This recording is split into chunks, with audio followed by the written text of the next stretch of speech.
আসসালামু আলাইকুম।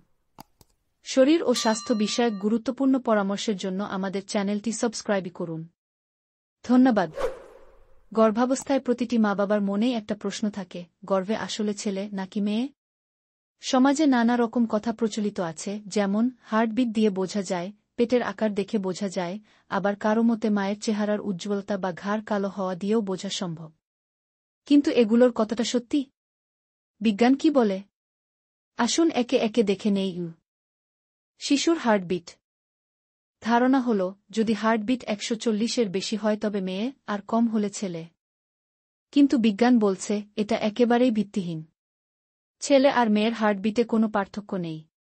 হার্টবিট আসলে পরিবর্তিত হয় শিশুর সক্রিয়তা আর বিকাশের সাথে, লিঙ্গের সাথে নয়। পেটের আকার।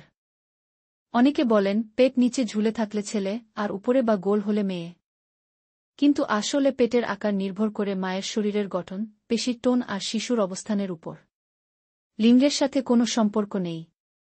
লিমিয়া নিগ্রা, পেটের দাগ। শোনা যায়, মেয়ে হলে দাগ নাভি থেকে নিচে থাকে, ছেলে হলে বুক পর্যন্ত উঠে যায়। কিন্তু বিজ্ঞান বলছে, এই দাগ তৈরি হয় হরমোনের কারণে, মেলানিন বাড়ার জন্য। দাগ লম্বা বা ছোট হওয়ার সাথে শিশুর লিঙ্গের কোনো যোগ নেই। ঘাড় বা গলা কালো হওয়া। লোকমুখে শোনা যায়, ঘাড় বা গলা কালো হলে ছেলে হয়। কিন্তু এটা আসলে হাইপারপিগমেন্টেশন, যা গর্ভাবস্থায় হরমোন পরিবর্তনের কারণে স্বাভাবিকভাবেই হয়। মায়ের চেহারা। অনেকে বলেন, চেহারা উজ্জ্বল হলে মেয়ে, ব্রণ বা মলিন হলে ছেলে। কিন্তু আসলে চেহারার এই পরিবর্তন হয় হরমোন, রক্তসঞ্চালন আর ব্রণের কারণে। শিশুর লিঙ্গের সাথে এর কোনো সম্পর্ক নেই। Morning sickness. ধারণা আছে, মেয়ে হলে বেশি বমি হয়, ছেলে হলে কম।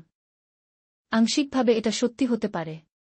কিছু গবেষণায় দেখা গেছে তীব্র বমিভাব, যেটাকে হাইপ্রেমেসিস গ্রেভিডোরাম বলা হয়, সেটা মেয়ে শিশুর ক্ষেত্রে একটু বেশি হতে পারে।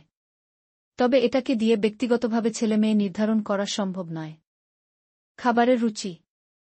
কেউ বলেন, টক মিষ্টি খেতে চাইলে মেয়ে, ঝালনোনতা খেতে চাইলে ছেলে। কিন্তু বিজ্ঞান বলছে, খাবারের রুচি আসলে নির্ভর করে হরমোন আর শরীরের পুষ্টির চাহিদার উপর, শিশুর লিঙ্গের উপর নয়। চুল পড়া বা ঘন হওয়া। ধারণা হল, মেয়ে শিশু হলে মায়ের চুল বেশি পড়ে, আর ছেলে শিশু হলে চুল ঘন হয়। কিন্তু চুলের পরিবর্তন আসলে ইস্ট্রোজেন আর প্রোজেস্টেরন হরমোনের কারণে হয়। কারো চুল ঝরে যায়, আবার কারো ঘন হয়, লিঙ্গের সাথে কোনো সম্পর্ক নেই। মায়ের স্বভাব। অনেকে বলেন, মেয়ে হলে মা বেশি গোছালো হয়, ছেলে হলে একটু উদাসীন হয়। কিন্তু বিজ্ঞান বলছে, আচরণের পরিবর্তন আসে মূলত হরমোন পরিবর্তন, মানসিক চাপ আর ঘুমের অভাব থেকে। শিশুর লিঙ্গের সাথে এর কোনো সম্পর্ক নেই। তাহলে বিজ্ঞান কি বলছে? শিশুর লিঙ্গ আসলে নির্ধারণ হয় শুধু জেনেটিক কারণে। XX হলে মেয়ে, আর XY হলে ছেলে। বাহ্যিক লক্ষণ বা আন্দাজ দিয়ে এটা বোঝা সম্ভব নয়। নির্ভরযোগ্য উপায় হল NIPT টেস্ট, 10 সপ্তাহের পর মায়ের রক্ত থেকে ভ্রূণের DNA পরীক্ষা করা যায়। আল্ট্রাসাউন্ড স্ক্যান, 18 থেকে 22 সপ্তাহে লিঙ্গ দেখা সম্ভব। অথবা বিশেষ কারণে অ্যামনিওসেন্টেসিস বা CVS টেস্ট।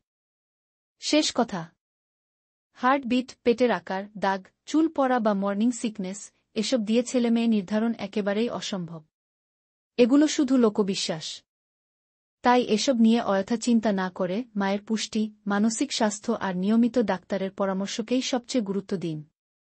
আপনার যদি কোনো প্রশ্ন থাকে আমাদের কমেন্ট বক্সে জানিয়ে যাবেন।